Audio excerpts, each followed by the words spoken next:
අපි හැමෝටම තියෙනවා නේද කවදාවත් අපිට වංචා කරන්නේ නැහැ කියලා අපි හදවතින්ම විශ්වාස කරන හැමදාම බඩු ගන්න යන කඩේ මුදලාලි කෙනෙක්. හැබැයි ඒගොල්ලෝ ඇත්තටම අපිට එතරම්ම අවංකද? අද මේ විමර්ශනයෙන් අපි කතා කරන්නේ අපේම හුරුපුරුදුකම අපිටම පාරාවලල්ලක් වෙන ඒ භයානක මනෝවිද්‍යාත්මක උගුල ගෙලයි. පොඩ්ඩක් හිතලා බලන්න.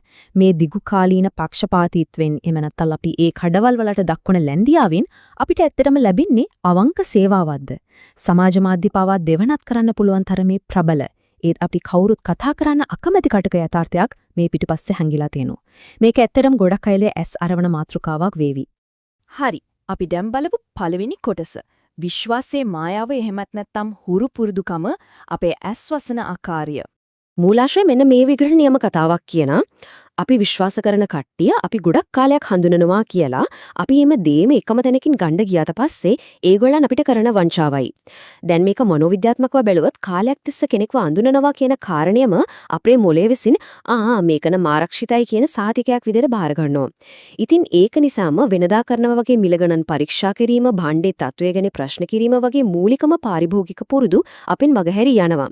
අන්නේ අන්ධ විශ්වාසය තමයි අනාගත වංචාවකට ලොකුවටම පාර කපන්නේ. මේ ඛේදවාචකයේ සිදුවෙන්නේ ඇත්තටම ඊටමත් සූක්ෂම පියවර තුනක් ඔස්සේ. පළවෙනි එක තමයි කාලයක් තිස්සේ කඩේ අයව දැන හඳුනා ගැනීම. මේක නිකම්ම දැන හඳුනා ගැනීමකට වඩා ටිකක් එහාට ගියපු එකක්. ඊට පස්සේ දෙවෙනි පියවර ඒ අන්ධ විශ්වාසය නිසාම විකල්ප ගැන කිසිම දෙයක් නොහිතා හැම දෙයකම එකම තැනකට යෑම. අවසානයේදී ඒ කියන්නේ තුන්වෙනි පියවර විදිහට ඒ සීමාන්තික පක්ෂපාතීත්වයම ප්‍රයෝජනෙට ගන්නා වෙලෙන්දාගෙන් කිසිසේත් බලාපොරොත්තු නොවූ හදිසි වංචාවකට ලක්වීම. ඇත්තටම කිව්වොත් අපේ මේ ලැබියාවම තමයි මේ මනෝවිද්‍යාත්මක උගුලේ ප්‍රධානම ඇම බවටපත් වෙන්නේ. දෙවන කොටස විදිහට අපි කතා කරන්නේ සැඟවුණු රැවටීම එමත් නැත්නම් වංචාවේ තිත් ඇත්ත ගැනයි. හරියටම මෙතනදී තමයි මෙතෙක්කල් තිබුණු ඒ උණුසුම් බැඳීම එක්වරම කටුක යථාර්ථයක් බවට පත් වෙන්නේ. මේන් ඊටමත් අපූර්වට පැහැදිලි වෙනවා එක පැත්තකින් තියෙන දැඩි දිගු කාලින විශ්වාසය සහ අනෙක් පැත්තෙන් තියෙන හදිසි රැවටීම අතර තියෙන කම්පණය දනවන පරස්පරතාවය. අපි හැමදාම එකම තැනකින් බඩු ගන්නකොට අනෙක් පාර්ශ්වය කියන්නේ කඩේ අය හිතන්නේ මේ අයට වෙනත් විකල්ප ගැන කිසිම අවබෝධයක් නැහැ කියලයි. ඒ නිසාම අපේ මේ පක්ෂපාතී හැසිරීම අනිත් පාර්ශ්වය විසින් තමන්ගේ ලාභය වෙනුවෙන් කොතරම් සූක්ෂමව ආයුධයක් කරගන්නවද කියන එක මෙතනදී හොඳටම තහවුරු වෙනවා. ඊළඟට අපි යනවා අපේ තුන්වන කොටසට.